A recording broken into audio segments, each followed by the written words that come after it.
Maasim ba ako sa akin? Hindi naman. Hi guys, I'm John. And I'm Ron. And this is JROHN TV.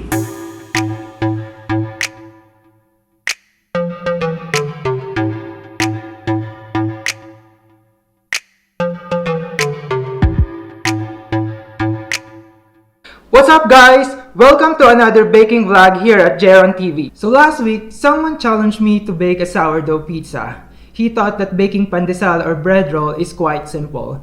Although I added twist on it, so I think it's somehow quite far from simple. Anyway, challenges are challenges, and here at JROHN TV, our goal is to always try something new. So on this vlog, I will show you how I bake not only one but two flavors of my very own sourdough pizza from scratch. Yup, that's right. I tried my luck and tested my patience by making my own sourdough starter. So keep on watching and let me know if I did something wrong or everything looks perfect. So what is sourdough?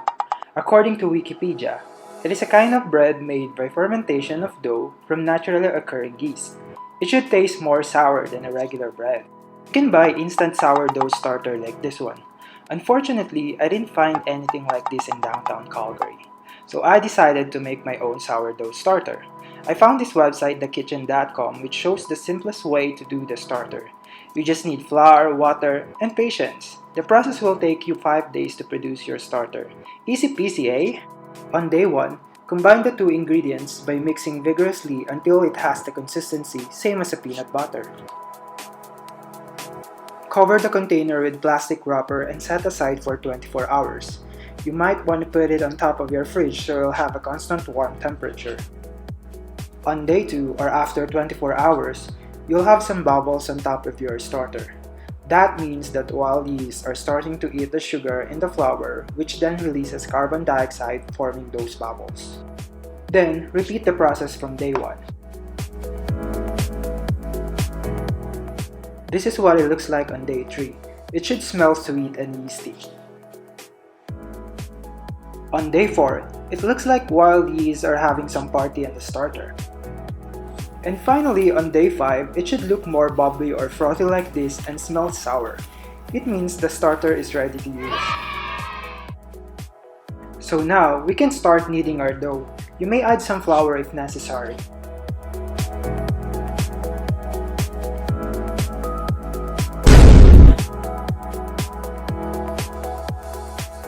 After kneading the dough, divide it into 2 parts. Start forming a pizza dough using a rolling pin. You can use your pizza pan as a guide to easily cut the pizza dough. Make sure to grease the pan with oil before placing the dough. You can adjust the dough by hand until it fits inside the pan. Okay, so now meron na tayong 2 pizza doughs. Because today we're gonna do 2 pizza flavors. Our first flavor would be, we're gonna use cheddar cheese, mozzarella cheese, basil leaves, and tomato. First things first, we're gonna cut the tomato.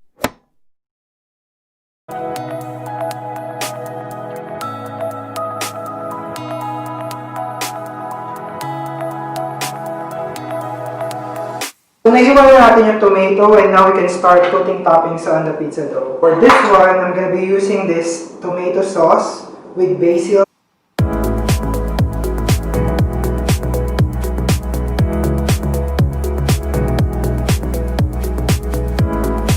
There, I think tama na to. Or maybe konti pa. And then after that, pwede na natin i-add yung cheddar cheese para maging base siya ng ibang mga ilalagay pa nating topping sa ibabaw.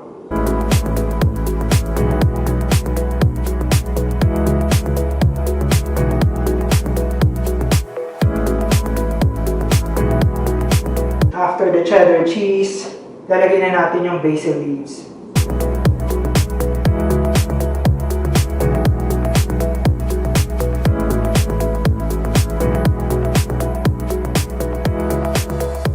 Sobrang ganda yung nakagating na, diba? And now, we're gonna put the sliced tomato.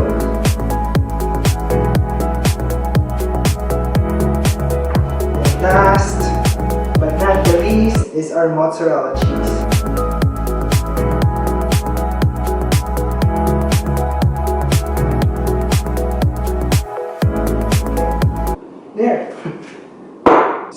is our first pizza flavor. Cheesy basil tomato pizza.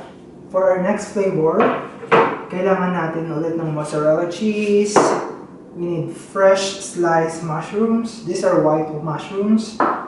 Sausage. I think this is jalapeno sausage. Mango jalapeno sausage. And of course, tomato paste.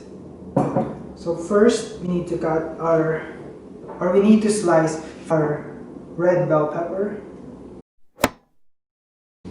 Just make sure na tanggalin lahat ng seeds sa loob. Like this. Yeah. Yeah. Then hiwain nyo na lang siya like yung paghiwa sa tomato.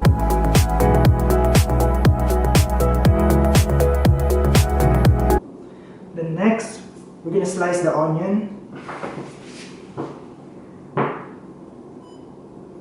Of course, we need to peel it off first.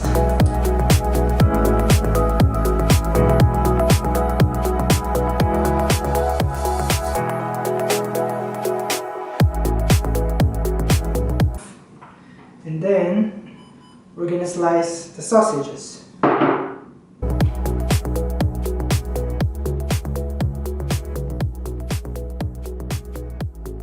Okay, so now we can start putting our toppings on this pizza dough.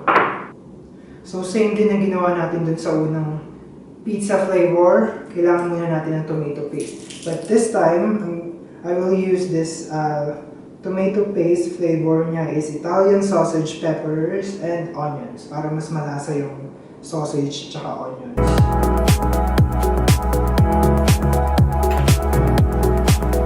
Again, make sure na spread siya evenly. Lagyan na natin yung mga onion rings natin.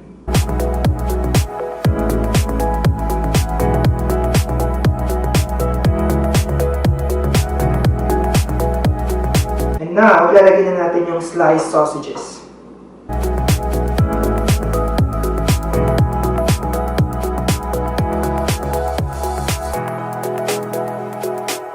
Then we're gonna put the white mushrooms.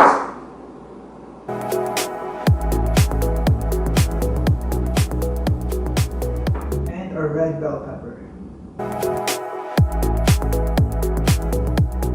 Finally, our mozzarella cheese.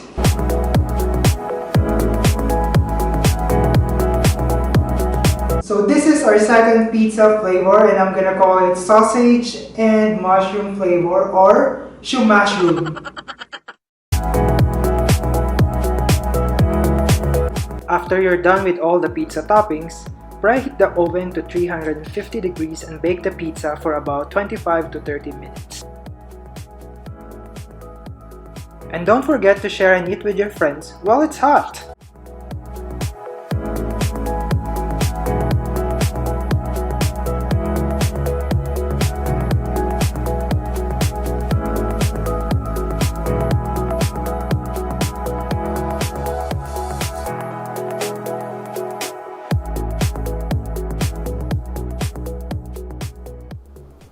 So now I'm gonna try to taste the sourdough pizza.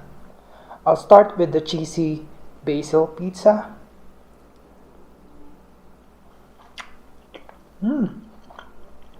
So for this flavor, lasang-lasa mo yung sourdough. I think the cheese helped para ma-achieve yung ganong lasa. I love this flavor. And I love na thin crust siya. I'm really not a fan of crusty pizza or those pizza with thick crust, so this one is approved. So I'm gonna taste the next flavor, the SauMushroom or the sausage and mushroom pizza. That's right.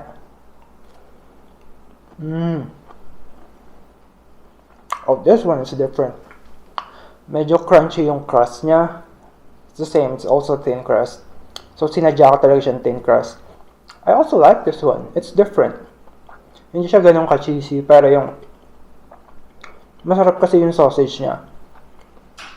Although for this one, hindi mo masyadong lasa yung pagkaasim ng sourdough.